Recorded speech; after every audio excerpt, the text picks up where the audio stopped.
நமக்கு ஒண்ணு வேணும்னு பிரபஞ்சத்துக்கிட்ட கேட்டதுக்கு அப்புறம் நமக்கு என்ன செய்யணும், எப்படி செய்யணும்னு எதுவுமே தெரியாதப்போ, அந்த எப்படிங்கிறத முழுமையா நம்ம ஒப்படைச்சு அமைதியா காத்திருக்கும் போது, பிரபஞ்சம் நம்மளை எப்படி வழி நடத்தும், அதுவும் எந்த விஷயத்துக்கு எந்த மாதிரி வழி நடத்தும் அப்படிங்கிற புரிதலை ஏற்படுத்திக்கிறது கொஞ்சம் கஷ்டமான விஷயம்.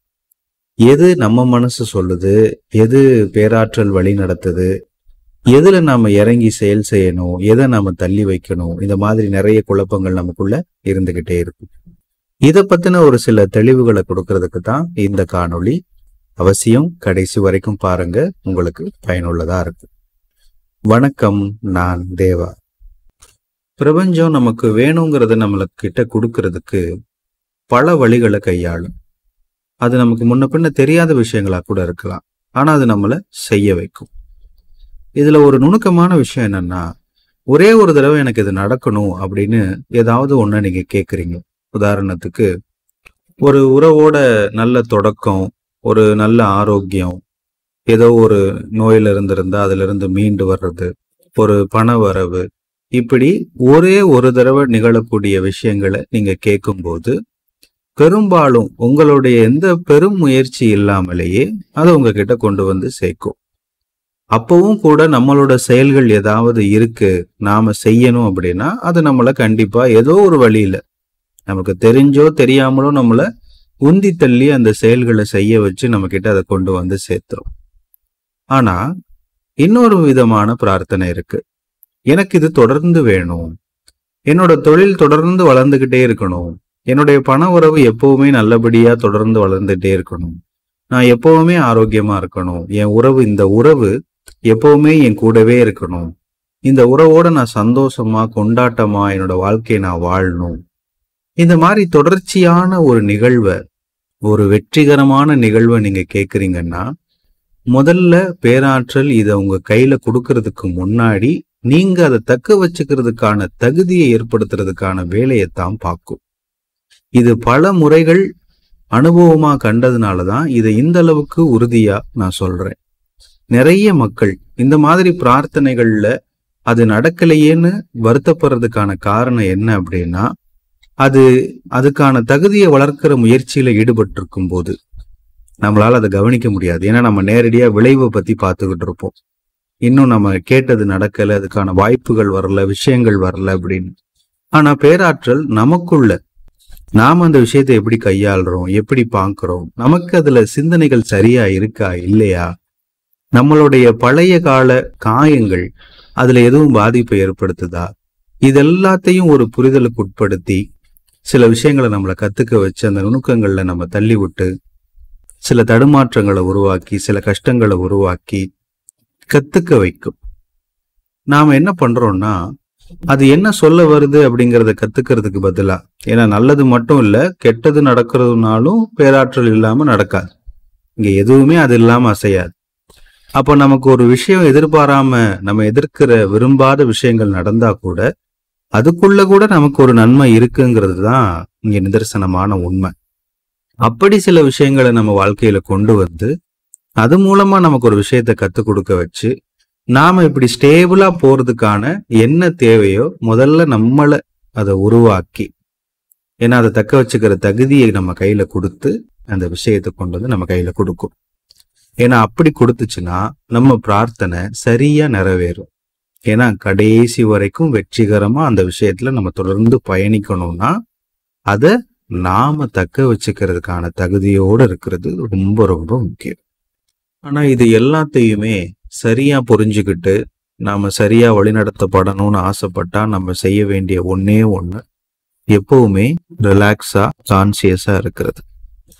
நாம இப்ப கண்ணு முன்னாடி இருக்கக்கூடிய இந்த நிகழ்காலத்துல என்ன பண்ணிக்கிட்டு இருக்கோம், அதை ஏன் பண்ணிக்கிட்டு இருக்கோம் அப்படிங்கிற அந்த விழிப்பு நிலை நமக்கு ரொம்ப முக்கியம்.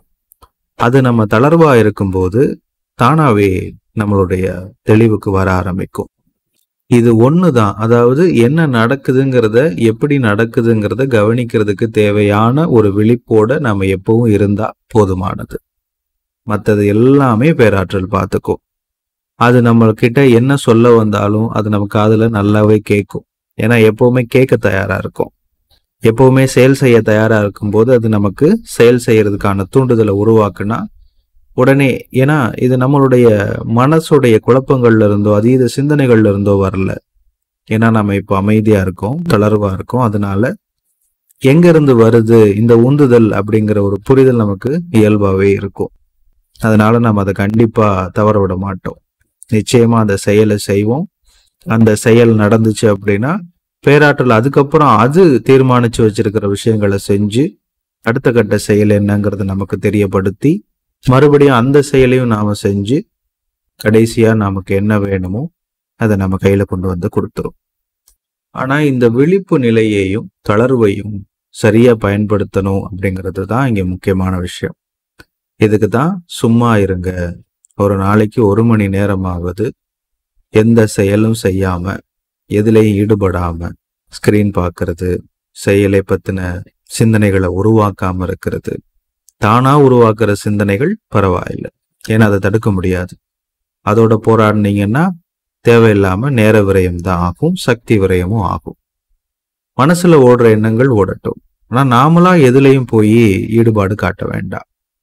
அப்படி 1 மணி நேரம் தினமும் உட்கார்ந்து இருந்தீங்கன்னா உங்களுக்குள்ள தானாவே மனசை சரி பண்ற ஒரு சில வேலைகள் நடக்கும். நிறைய கதறல்கள், புலம்பல்கள், யாருக்கிட்டையும் சொல்ல முடியாத பல உணர்ச்சிகள் உங்களுக்குள்ள கொட்டி கிடக்கு.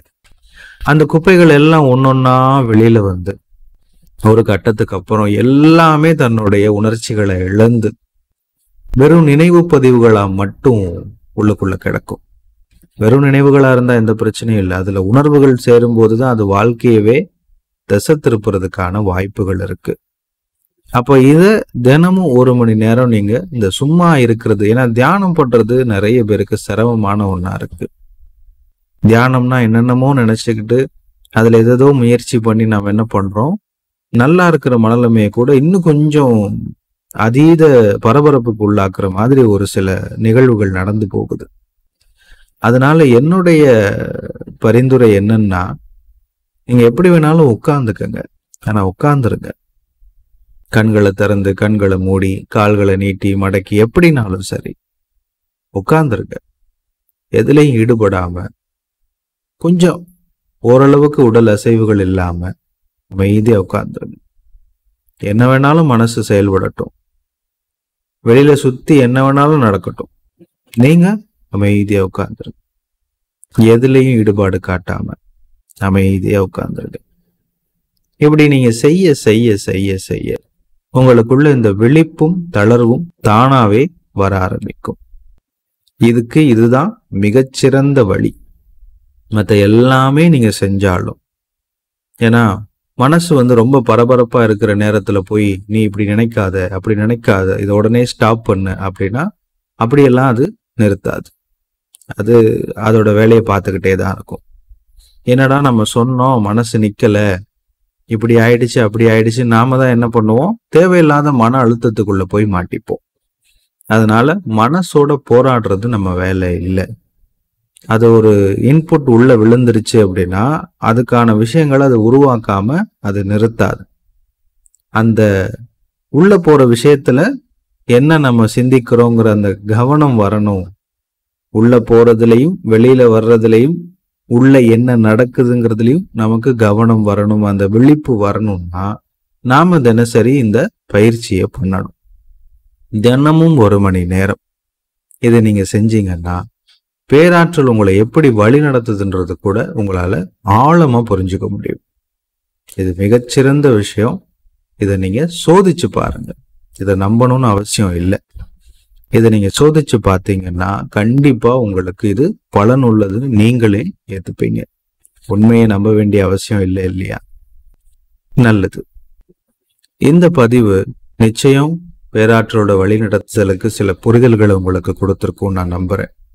இது உங்களுக்கு பயனுள்ளதா இருந்துச்சு அப்படின்னா மறக்காம உங்க நட்புகளோடையும் உறவுகளோடையும் பகிர்ந்துக்கங்க. நன்றிகள் கோடி.